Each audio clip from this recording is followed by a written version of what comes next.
qui arrive parfois. Il me semblait qu'il y avait quelque chose qui ne marchait pas. Bon, c'est bon d'être ensemble, de louer le Seigneur puis d'ouvrir sa parole encore une fois ensemble ce matin. On se réjouit de cette liberté qu'on a, puis on se réjouit de pouvoir le faire ensemble ce matin. Je me réjouis de voir M. Saunier avec nous ce matin. Le Seigneur vous a permis de venir nous rejoindre puis d'être là avec votre épouse. On rend grâce à Dieu pour ça, puis qu'il vous ait remis sur pied. Et puis, on rend grâce à Dieu aussi parce que je parlais avec notre frère, M. Bouchard, cette semaine. Il y avait un rendez-vous avec son oncologue et puis on ne savait pas trop quelles allaient être les nouvelles. Et finalement, il y a eu des bonnes nouvelles cette semaine. L'oncologue lui a partagé que dans un sens, il y a presque 90% du cancer qui a été effacé. Donc, les traitements font effet, et puis on voit par là que le Seigneur répond aux prières, que le Seigneur répond à nos prières, puis on peut rendre gloire à Dieu pour ça. On se réjouit ensemble. Tout à l'heure, il est arrivé un peu plus tard au premier service, et puis il était là, on est content de le voir, puis on est content d'être ensemble, puis de vous avoir avec nous aussi, M. et Mme Saunier, ce matin. Donc, ce matin, on continue notre série dans l'Évangile de Luc, et je vous invite à tourner avec moi dans Luc au chapitre 10. Et ce matin, on va lire les versets 25 à 37. 25 à 37 qui nous raconte une parabole qu'on trouve particulièrement dans Luc et pas dans les autres évangiles. Une parabole qui est très bien connue, la parabole du bon Samaritain. Et ce matin, on va prendre le temps de lire cette parabole-là et de chercher à comprendre qu'est-ce que le Seigneur veut nous apprendre à travers ce texte ce matin. Donc, Luc, chapitre 10, je vais lire à partir du verset 25. La parole de Dieu dit ceci. Un docteur de la loi se leva et dit à Jésus pour l'éprouver, « Maître, que dois-je faire pour hériter la vie éternelle? » Jésus lui dit, « Qu'est-il écrit dans la loi? Qui lis-tu? » Il répondit, « Tu aimeras le Seigneur ton Dieu de tout ton cœur, de toute ton âme, de toute ta force et de toute ta pensée, et ton prochain comme toi-même. » « Tu as bien répondu, lui dit Jésus. Fais cela et tu vivras. » Mais lui, voulant se justifier, dit à Jésus, « Et qui est mon prochain? » Jésus reprit la parole et dit, « Un homme descendait de Jérusalem à Jéricho. Il tomba au milieu des brigands qui le dépouillèrent, le chargèrent de coups et s'en allèrent le laissant à demi-mort. Un sacrificateur qui fortuitement descendait par le même chemin, ayant vu cet homme, passa outre. Un Lévite qui arriva aussi dans ce lieu, l'ayant vu, passa outre. Mais un Samaritain qui voyageait, étant venu là, fut ému de compassion lorsqu'il le vit. Il s'approcha et banda ses plaies en y versant de l'huile et du vin. Puis il le mit sur sa propre monture, le conduisit à une hôtellerie et prit soin de lui. Le lendemain, il tira 2 deniers, les donna à l'hôte et dit, « Aie soin de lui, et ce que tu dépenseras de plus, je te le rendrai à mon retour. » Lequel de ces 3 te semble avoir été le prochain de celui qui était tombé au milieu des brigands? C'est celui qui a exercé la miséricorde envers lui, répondit le docteur de la loi. Et Jésus lui dit, « Va, et toi, fais de même. » On va se courber dans un mot de prière. Oui, Seigneur notre Dieu, on vient devant toi ce matin pour te louer, t'adorer.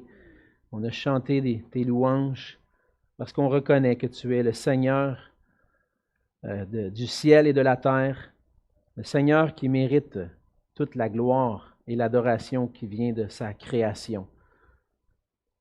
Seigneur, on reconnaît que c'est toi qui domines sur toutes choses, qui domine sur nos vies, Seigneur, et que tu nous appelles à avoir des vies consacrées à toi, des vies qui servent à t'adorer, à te glorifier.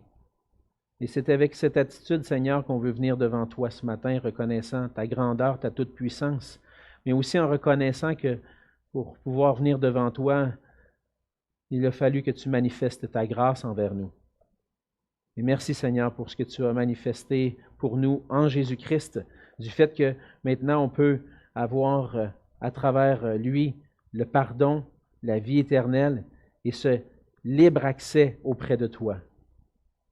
Je te prie, Seigneur, ce matin, que tu puisses, dans ta grâce, ouvrir nos cœurs à ta parole, que toute notre pensée, Seigneur, soit dirigée vers toi, que nos cœurs soient tournés vers toi, et qu'à travers cette parole, tu puisses nous parler à nous, chacun d'entre nous personnellement, et qu'à travers ton esprit, tu puisses illuminer nos cœurs pour qu'on puisse saisir toutes les merveilles, les grâces, les trésors qu'on trouve dans cette parole, Seigneur, pour nos vies.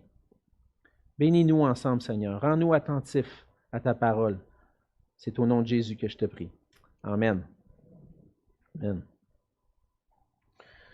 Vous vous souvenez peut-être, il y a quelques années de ça, il y a une publicité qui passait à la télévision, une publicité d'un réseau de cartes de crédit, le réseau Mastercard, qui, dans ses publicités, se mettait à énumérer certains articles avec le prix que ça pouvait coûter. Et puis, par exemple, on voyait, je me souviens, là, pendant souvent les samedis soirs, pendant la soirée du hockey, on voyait des annonces qui touchaient le hockey. Et le narrateur disait une rondelle de hockey, 2 $. Un bâton de hockey, 30 $. Des patins de hockey, 125 $.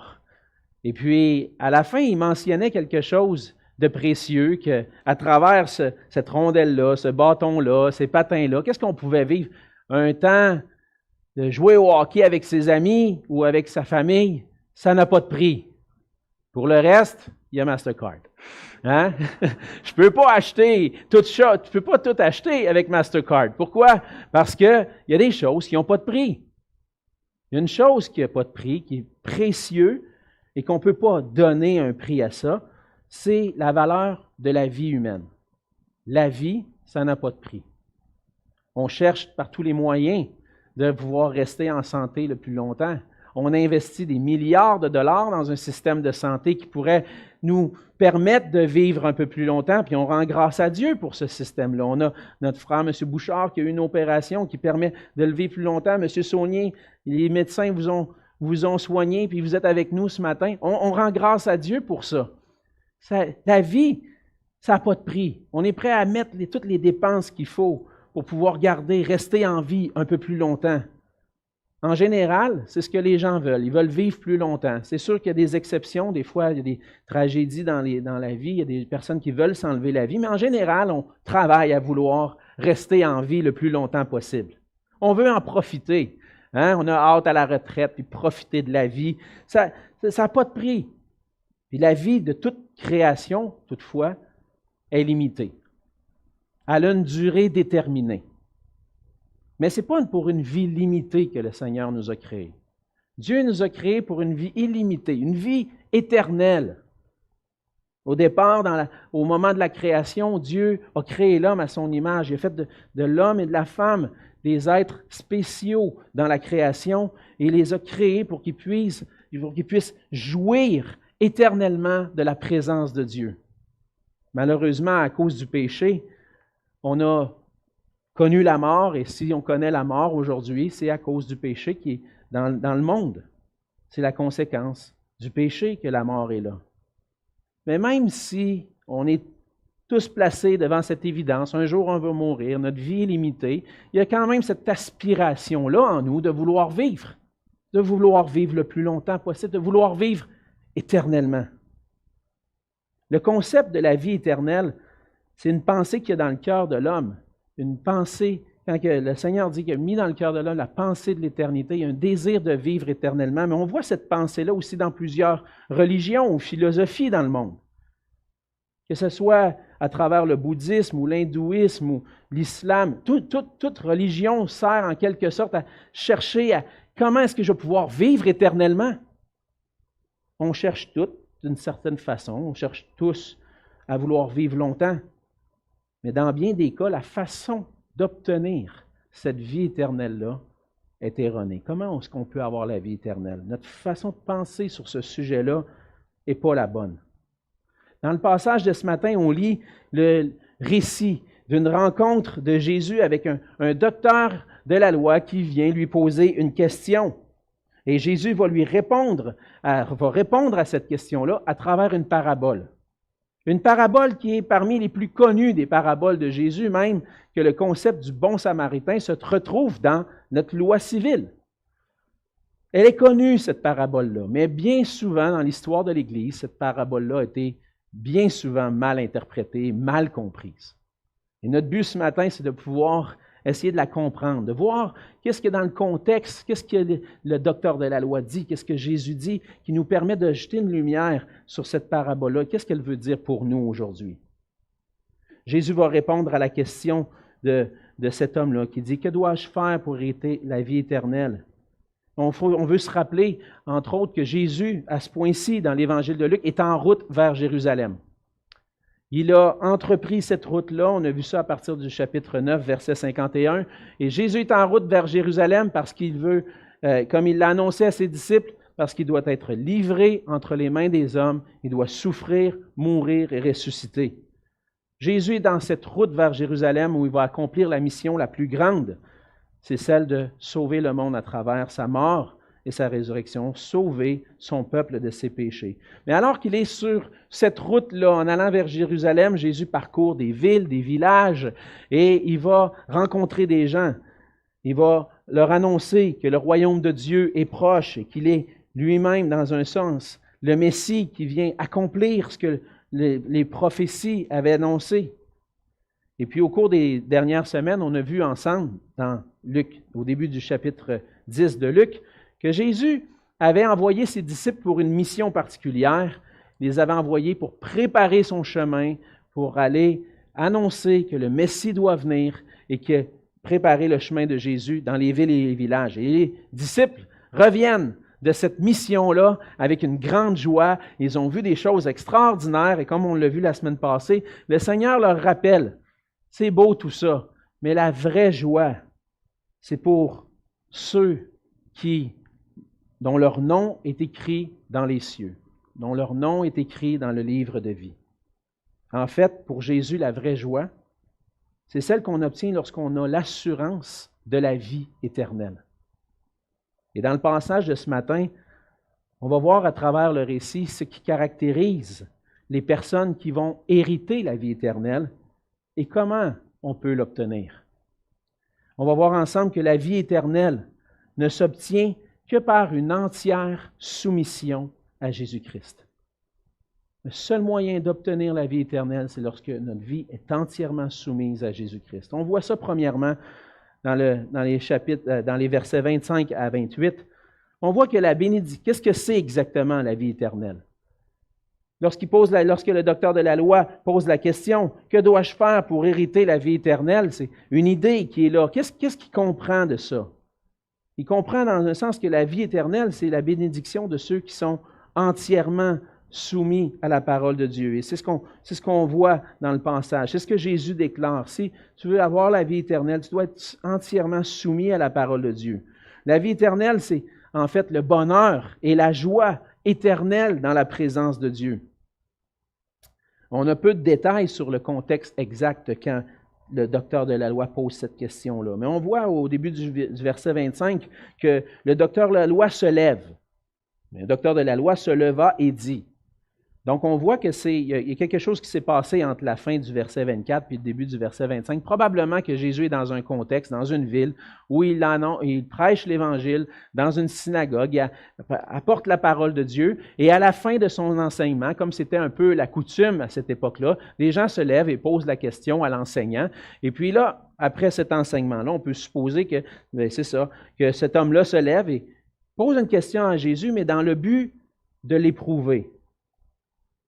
C'est dur de savoir exactement ce qui pousse le docteur de la loi à vouloir éprouver Jésus, mais compte tenu du contexte dans Luc, et ce qu'on va voir par la suite dans l'Évangile de Luc, sur son chemin vers Jérusalem, Jésus va être rejeté et entre autres va entrer souvent en confrontation avec des docteurs de la loi, des scribes, des pharisiens qui vont lui poser des questions, chercher à lui tendre un piège à travers ça. Et on peut supposer que, en quelque sorte, ce docteur de la loi-là cherche à disqualifier Jésus comme un enseignant.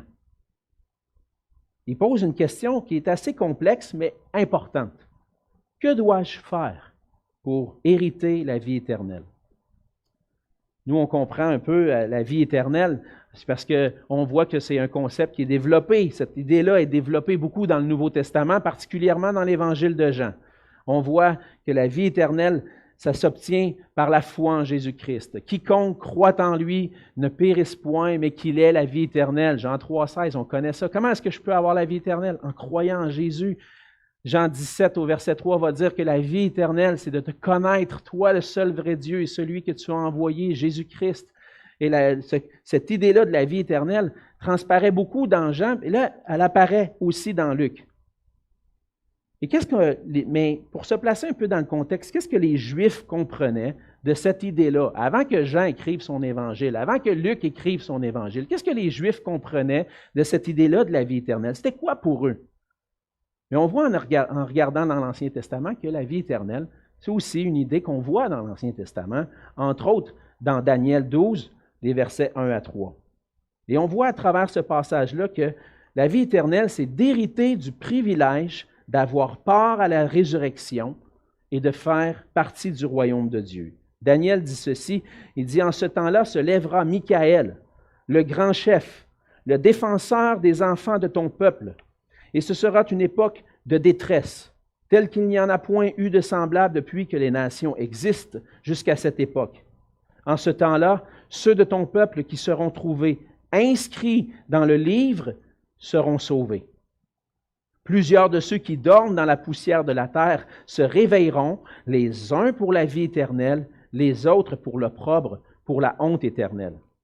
Ceux qui auront été intelligents brilleront comme la splendeur du ciel, et ceux qui auront enseigné la justice à la multitude brilleront comme les étoiles à toujours et à perpétuité. » Dans cette prophétie-là, Daniel voit cette vision qu'un jour il va y avoir un jugement, un jugement qui va venir, et qu'à la fin des temps, tous ceux qui seront morts vont ressusciter, les uns pour la vie éternelle, les autres pour l'opprobre, la honte éternelle.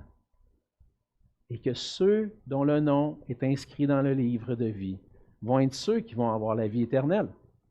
Alors, on voit le lien dans Luc. Vous vous souvenez, la semaine passée, Jésus parle de cette idée-là, de se réjouir que nos noms sont inscrits dans le livre de vie. Puis là, la question vient, mais qu'est-ce que je dois faire pour hériter la vie éternelle? Qu'est-ce que je dois faire pour savoir, être certain que mon nom est inscrit dans le livre de vie? C'est un peu ça que la question du docteur de la loi vient soulever. Et Jésus mentionne, et c'est ce que les Juifs croyaient en quelque sorte, c'est que, dans le fond, avoir la vie éternelle, c'est d'avoir part aux promesses de salut de Dieu pour son peuple. C'est ce qu'on voit dans Daniel. C'est pouvoir vivre dans le royaume de Dieu, goûter sa bénédiction, la bénédiction d'une relation avec Dieu pour toujours. La vie éternelle, c'est éviter la perdition éternelle, puis vivre dans le royaume de Dieu pour toujours. La vie éternelle, c'est possible. Selon ce qu'on voit dans le dialogue entre Jésus et ce docteur de la loi, la vie éternelle est possible. Et le docteur de la loi va demander comment l'obtenir. Et Jésus va donner une réponse, mais pas une réponse qui vient de lui directement. Il va diriger le docteur de la loi vers les Écritures. La réponse à ta question, tu la connais déjà en fait. La réponse à la question, tu la connais déjà, et cette réponse-là, tu la connais parce que tu es un docteur de la loi. Elle se trouve dans les Écritures. Comme dans bien d'autres situations où Jésus est confronté avec des docteurs de la loi, avec des scribes, des pharisiens, il ne donne pas directement la réponse à la question, mais il va laisser l'interlocuteur lui répondre lui-même. Jésus répond en posant la question. Cette question-là le ramène à la loi, aux Écritures. Dans le fond, on va réfléchir ensemble. OK, tu veux qu'on réfléchisse? On va réfléchir ensemble, on va réfléchir avec la parole. OK. Toi, qu'est-ce que tu vois dans la loi? C'est quoi cette réponse? C'est quoi que tu trouves comme réponse? Et là, le docteur de la loi va répondre. Bien, tu aimeras le Seigneur ton Dieu de tout ton cœur, de toute ton âme, de toute ta force, de toute ta pensée, ton prochain comme toi-même. Alors, à travers ça, le docteur de la loi montre qu'il connaît en réalité la réponse. Il connaît que pour hériter la vie éternelle, il faut que j'obéisse à la loi de Dieu qui se résume à ces deux commandements-là. Il faut que je sois, en quelque sorte, obéissant à la loi. C'est pas faux. Pourquoi? Parce que, en quelque sorte, Jésus va même mentionner ailleurs, avec d'autres, dans d'autres moments, que ces deux choses-là que le docteur de la loi mentionne sont, en effet, les deux plus grands commandements. Jésus va dire dans Matthieu 22, 36 à 40, lorsque un docteur, encore une fois, un scribe ou un pharisien vient le voir, il dit, « Maître, quel est le plus grand commandement de la loi? » Jésus lui répondit, « Tu aimeras le Seigneur ton Dieu de tout ton cœur, de toute ton âme et de toute ta pensée. » C'est le premier et le plus grand commandement. Et voici le second qui lui est semblable. « Tu aimeras ton prochain comme toi-même. » De ces deux commandements dépendent toute la loi et les prophètes. Alors, lorsque ce docteur de la loi répond ça, c'est en accord avec ce que Jésus enseigne. C'est les deux plus grands commandements. C'est les commandements qui résument toute la loi. Puis si tu obéis à ça, tu vas hériter la vie éternelle. Jésus va dire même, tu as bien répondu. Fais cela et tu vivras. Et là, nous, on est des chrétiens évangéliques. Hein? Nous, on hérite de la théologie des protestants qui ont contesté contre le salut par les œuvres, qui disaient que le salut, ça s'obtient parce que je dis tant de je vous salue Marie ou tant de choses, puis je confesse mes péchés au prêtre, etc. Mais c'est pas de même qu'on a la vie éternelle. Es-tu en train de prêcher un salut par les œuvres, Jésus? Il me semble que c'est pas conforme à ce que je comprends de ma théologie du salut. Mais ce qu'il faut comprendre, puis ce qu'il faut faire, c'est se placer dans le contexte. Lorsque cet homme-là vient vers Jésus, c'est un juif qui est docteur de la loi. Et ce qui est implicite dans ce passage-là, c'est que cet homme-là a la foi en Dieu. A la foi en Dieu qui le pousse à vouloir obéir au commandement. Alors, ce que Jésus est en train de faire à ce moment-là, c'est que en réalité, pour être sauvé, tu as besoin d'une foi en Dieu, mais d'une foi qui passe à l'obéissance. Hériter la vie éternelle, c'est pas juste dire j'ai la foi, c'est une foi qui est soumise entièrement à la parole de Dieu. La vie éternelle va se manifester par une vie d'obéissance qui est la preuve de ma foi en Dieu. Alors, la réponse du docteur de la loi est bonne. Tu as la foi en Dieu? Tu veux obéir à sa parole, à ses commandements? Fais ça, puis tu vas vivre. Mais on voit que le docteur de la loi, il voulait éprouver Jésus. Et là, il se fait un petit peu prendre par sa réponse. Et là, il va chercher à se justifier lui-même. Et ça révèle tout son cœur. Puis on va voir à travers ça que le Seigneur révèle notre cœur à nous aussi. Lui, voulant se justifier, dit à Jésus, « Et qui est mon prochain? » Le Seigneur, par sa parole, va mettre en lumière ce qui est dans le cœur de cet homme-là. Le docteur de la loi possède une bonne connaissance de la loi. Il connaît les commandements de Dieu. Il est capable de donner la bonne réponse. Mais même s'il a toute la connaissance, il démontre à travers ça qu'il n'est pas prêt à obéir entièrement à la parole de Dieu.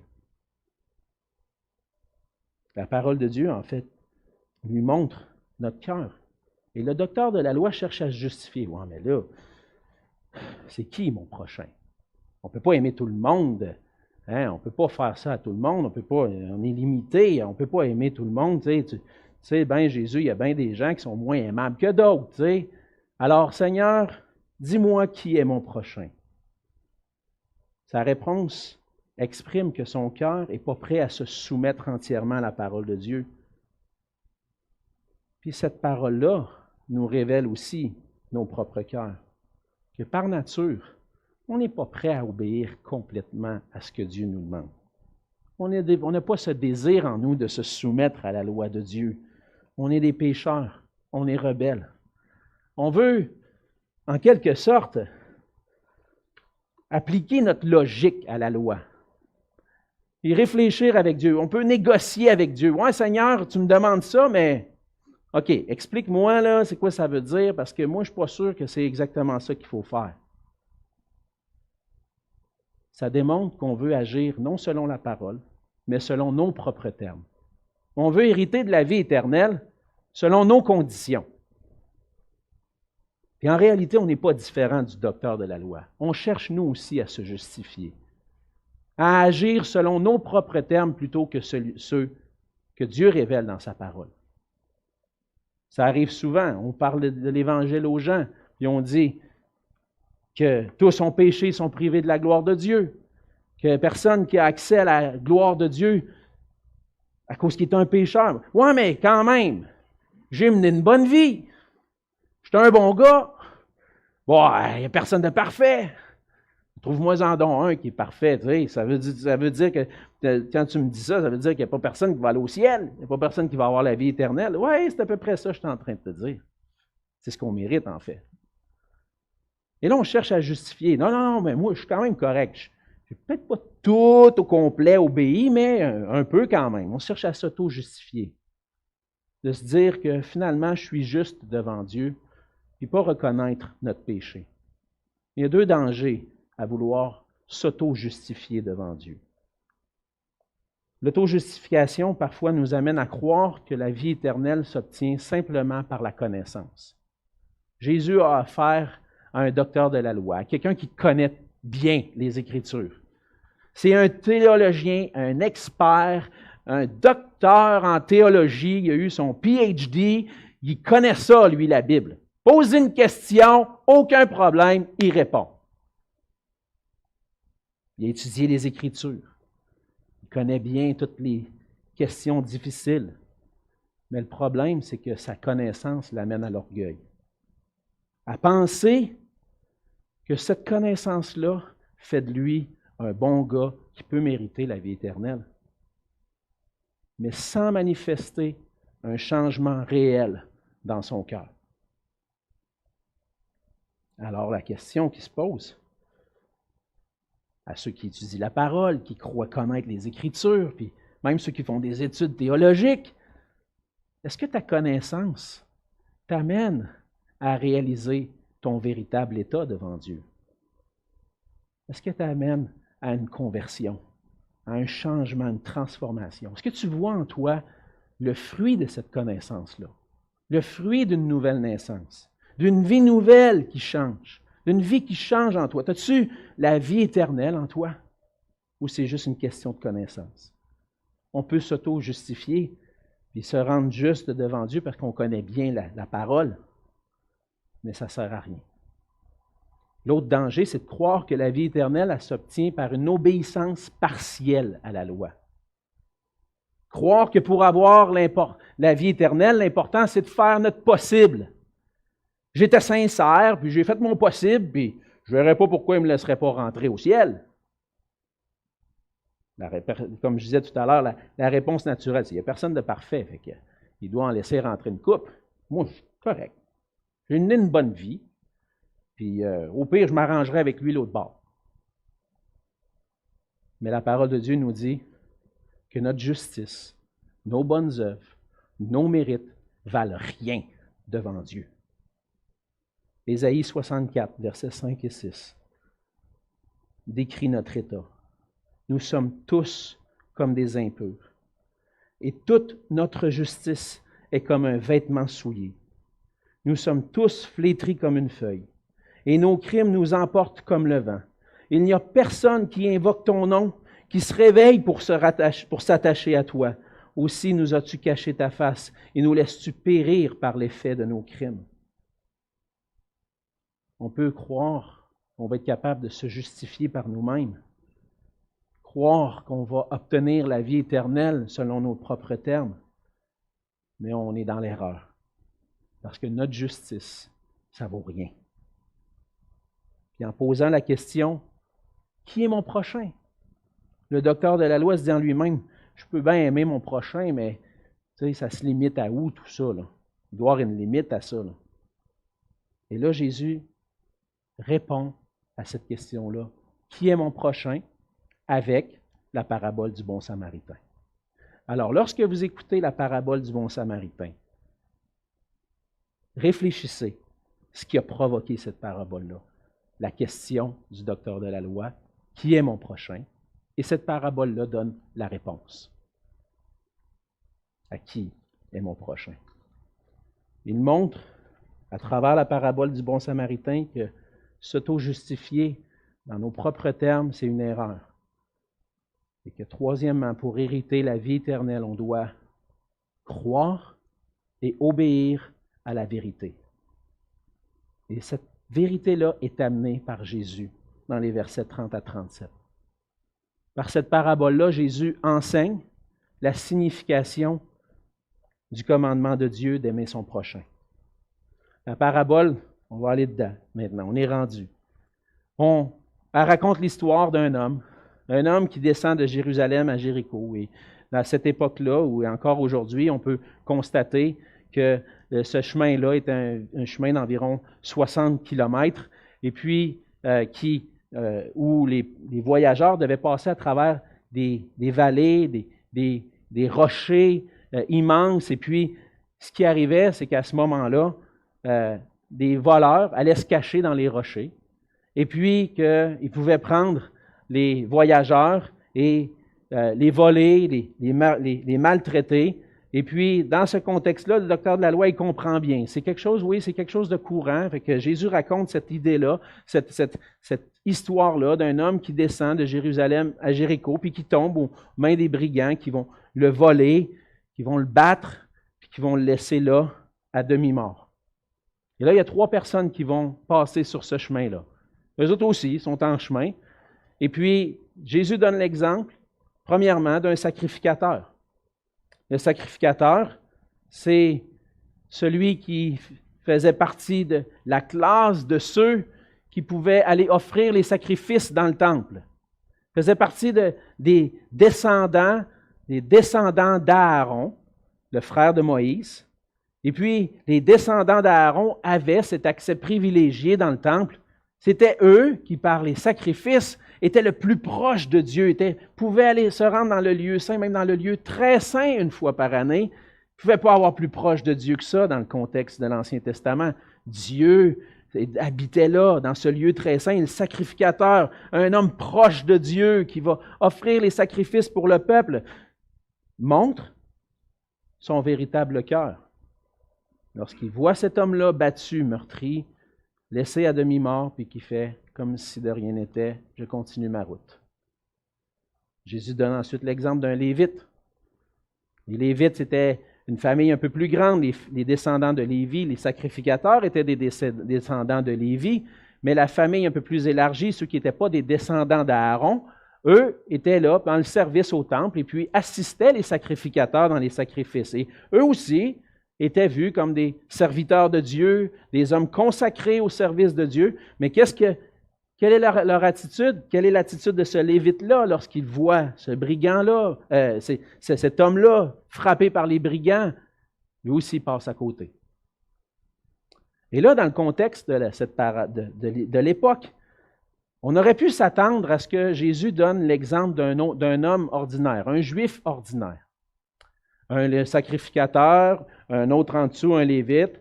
Bon, ceux qui ne font pas partie de cette classe-là, c'est les gens ordinaires. Mais là, Jésus va provoquer, en ne parlant pas d'un gars ordinaire, mais en donnant l'exemple d'un Samaritain.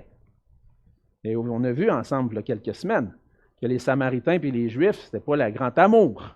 Hein? Les Juifs voyaient les Samaritains comme des idolâtres, des gens qui étaient tournés vers le péché, des impurs, des gens qui étaient incapables de faire du bien. Nous, les Juifs, on est capables, on suit la loi de Dieu. Eux autres, c'est des impurs. Mais là, Jésus prend un Samaritain et il montre, voici celui qui a rempli toute la loi. Voici un homme qui obéit à la loi. Voici celui qui aime son prochain. Jésus provoque un peu à travers ça. Le Samaritain va prendre soin de l'homme. On n'aurait pas cité un Samaritain en exemple. Mais par l'action du Samaritain, Jésus démontre que la question du docteur de la loi, ce n'est pas la bonne question. Le docteur de la loi pose la question, mais qui est mon prochain, moi? Et à travers sa réponse, Jésus dit que tu ne poses pas la bonne question, mon ami. La question, ce n'est pas qui est mon prochain, pour essayer de te faufiler puis de ne pas avoir à obéir à toute la loi. La question, c'est es-tu le prochain de quelqu'un? Parce qu'à la fin de la parabole, Jésus pose la question. Lequel de ces trois te semble avoir été le prochain de celui qui était tombé au milieu des brigands? Jésus inverse la question. Cherche pas à savoir avec qui c'est qui ton prochain. Cherche-toi à être le prochain. Alors, va et toi, fais de même. Tu as compris dans la parabole que celui qui a été le prochain de l'autre, c'est le Samaritain qui a exercé la miséricorde. Il n'y a même le docteur de la loi n'ose même pas mentionner que c'est le Samaritain. Il dit, je suppose que c'est celui qui a exercé la miséricorde. Hein? Il ne veut pas dire que c'est le Samaritain, le bon gars là-dedans, mais il comprend. Et Jésus lui dit, va et toi, fais de même. Maintenant, Jésus est en train, avec autorité, l'autorité qui vient de Dieu, parce qu'il est le Fils de Dieu, il est en train de dire, écoute la parole de Dieu. Écoute ce que je te dis. Va et fais de même. En fait, par ce passage-là, le Seigneur Jésus est en train de dire que pour hériter la vie éternelle, il faut croire et se soumettre à la vérité de Dieu qui est révélée en Jésus-Christ. Le docteur de la loi voulait mettre Jésus à l'épreuve. Il ne croit pas que Jésus vient de Dieu vraiment. Il ne croit pas qu'il est le Messie. Il ne croit pas qu'ils doivent obéir, écouter puis obéir Jésus. C'est pour ça qu'il veut le challenger. Il veut dire, regarde, toi, tu n'es pas un vrai enseignant, je n'ai pas à t'écouter. Mais là, Jésus est en train de manifester qui il est réellement. Et à travers cet enseignement-là, puis ce commandement-là qu'il donne à l'homme, il montre ce qu'on a vu au verset 22 un peu plus tôt, qu'il est celui qui est venu pour révéler le Père. Comme on a lu la semaine dernière, toutes choses m'ont été données par mon Père, et personne ne connaît qui est le Fils si ce n'est le Père, ni qui est le Père si ce n'est le Fils, et celui à qui le Fils veut le révéler. As-tu réalisé qui est réellement Jésus, celui qui est en avant de toi, qui est en train de te dire « Va et toi, fais de même ». As-tu réalisé c'est qui? Tu te soumets-tu à sa parole? Est-ce que tu vas comme, et là je fais le lien avec les autres passages et même avec celui qu'on va voir la semaine prochaine, est-ce que tu es comme Marie qui va au pied de Jésus pour écouter la parole de Jésus puis te soumettre à sa parole? As-tu choisi la bonne part? En quelque sorte, le docteur de la loi est confronté à Jésus. Jésus lui dit, voici ce que tu dois faire. Et pour avoir la vie éternelle, on doit reconnaître que Jésus-Christ, c'est le Sauveur, c'est le Seigneur. Et le docteur de la loi montre par son attitude envers Jésus, en fait, qu'il n'a pas ce qu'il pensait avoir. Lui, il pensait avoir la vie éternelle. Il pensait prendre Jésus en défaut. Mais en réalité, ce que Jésus est en train de lui dire, c'est si tu ne me reconnais pas moi comme le Sauveur, le Seigneur, le Maître, tu vas être rejeté par le Père. Parce que moi, je suis venu manifester le Père. Ceux qui ont la vie éternelle doivent se soumettre à la vérité de Dieu concernant Jésus-Christ.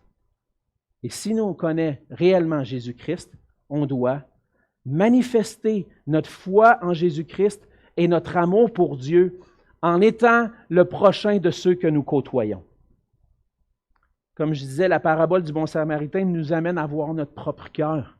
Naturellement, on aurait tendance à vouloir choisir envers qui nous voulons être le prochain. On aurait tendance à dire, mais qui est mon prochain, Seigneur?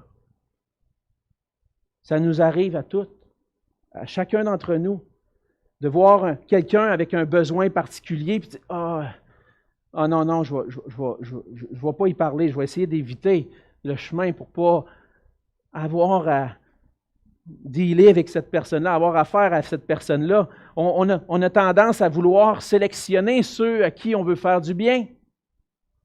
Seigneur, montre notre cœur. Il met parfois sur notre route des gens qui ont besoin, puis on change de route. On dit, oh non, je ne veux pas avoir affaire. On cherche à justifier en disant qui est mon prochain, comme Caïn disait, suis-je le gardien de mon frère? On cherche à se déresponsabiliser de ce que Dieu nous impose comme loi, pour faire ce qui nous plaît, pour agir selon nos propres termes, pour avoir la vie éternelle selon nos propres termes plutôt que selon les termes de Dieu. Et la parabole du bon Samaritain nous amène à voir notre cœur. C'est impossible pour nous d'obéir parfaitement à ces deux grands commandements d'aimer Dieu, mon prochain, parfaitement comme Dieu me le demande. C'est impossible. Je ne serais jamais capable d'obéir à ça. Le docteur de la loi pensait qu'il était capable. Mais Jésus nous met devant nous. Seigneur, je ne serais jamais capable d'aimer de cette façon-là mon proche. Je ne serais jamais d'être capable d'être le prochain que tu veux que je sois pour les autres. Puis la seule possibilité de pouvoir être trouvé juste devant Dieu, obéissant parfaitement à la loi, c'est en ayant recours à celui qui a accompli la loi parfaitement. Jésus-Christ, qui est venu sur la terre, qui a obéi parfaitement à la loi, puis qu'à travers sa mort et sa résurrection, et par la foi en lui, veut nous pardonner de nos péchés et nous donner sa perfection à lui, parce que nous, on est incapables. Incapable d'obéir à ça, incapable de vivre selon le standard. J'ai besoin d'un sauveur. J'ai besoin de la justice qui me soit donnée, de celui qui a obéi parfaitement à la loi. Et lorsque je constate mon cœur, je vois que cette obéissance parfaite-là ne se trouve pas en moi, mais que Jésus-Christ est celui qui est venu me délivrer de cet état-là. La parabole du bon Samaritain n'enseigne pas un salut par les œuvres.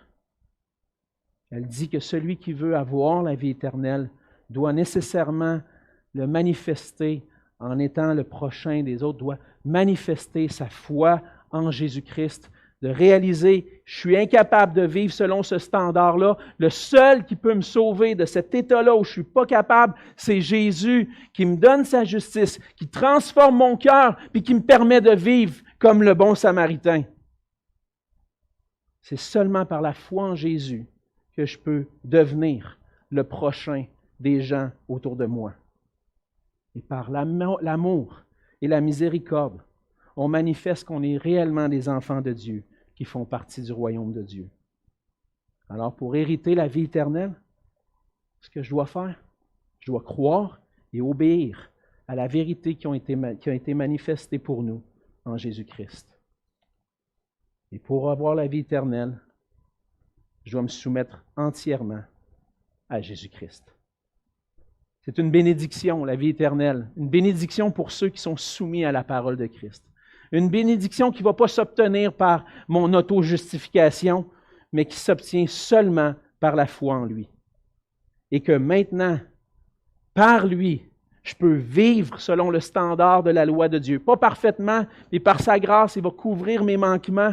Il va me racheter, mais il va me rendre capable d'obéir et de glorifier Dieu, et manifester ma foi en lui à travers un amour rendu visible par la miséricorde envers mon prochain. Alors, on ne sait pas ce qui est arrivé à la fin à ce docteur de la loi. Est-ce qu'il a reconnu que Jésus était le Christ?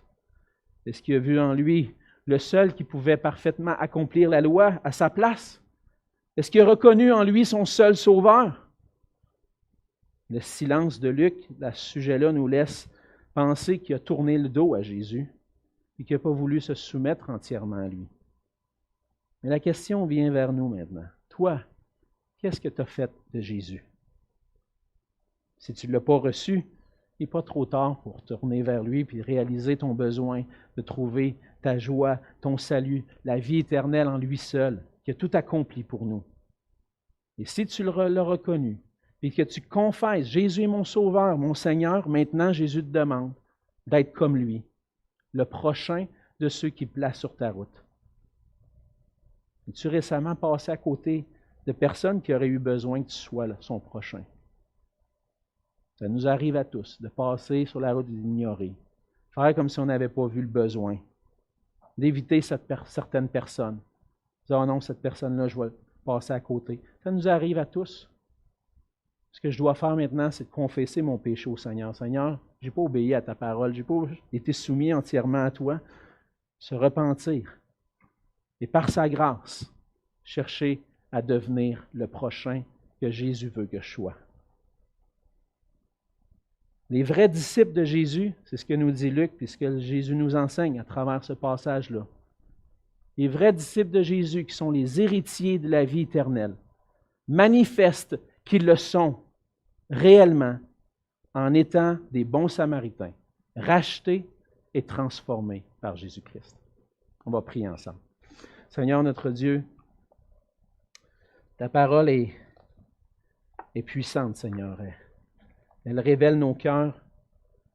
Et alors que j'étudiais ce passage, alors que j'apportais même ce message ce matin, Seigneur, tu parlais à mon cœur et tu parles à nos cœurs, Seigneur. On n'est pas à la hauteur. On n'arrivera jamais à être le bon Samaritain que tu veux qu'on soit. En tout cas, pas par nous-mêmes, pas par nos propres forces. Jamais on va atteindre le standard que tu demandes pour qu'on puisse avoir la vie éternelle. Mais toi, par ta grâce, Seigneur Jésus, tu es venu sur cette terre et tu as vécu parfaitement selon ce standard. Et maintenant, tu nous sauves de notre état, Seigneur, de pécheurs qui sont rebelles à toi, qui veulent vivre selon leurs propres termes et qui ne veulent pas être soumis à ta parole entièrement.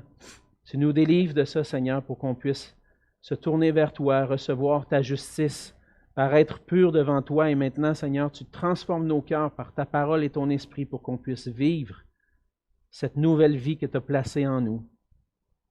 Et de cette façon, Seigneur, tu peux nous rendre des bons Samaritains. Seigneur, merci parce que c'est seulement par grâce qu'on a connu cela. Aide-nous, Seigneur, à manifester notre foi en toi, que nous sommes réellement tes disciples, en ayant de la miséricorde et de l'amour pour les gens autour de nous. Transforme nos cœurs, Seigneur. On a besoin de toi. On veut vivre pour toi et pour ta gloire. C'est dans le nom de Jésus qu'on te prie. Amen.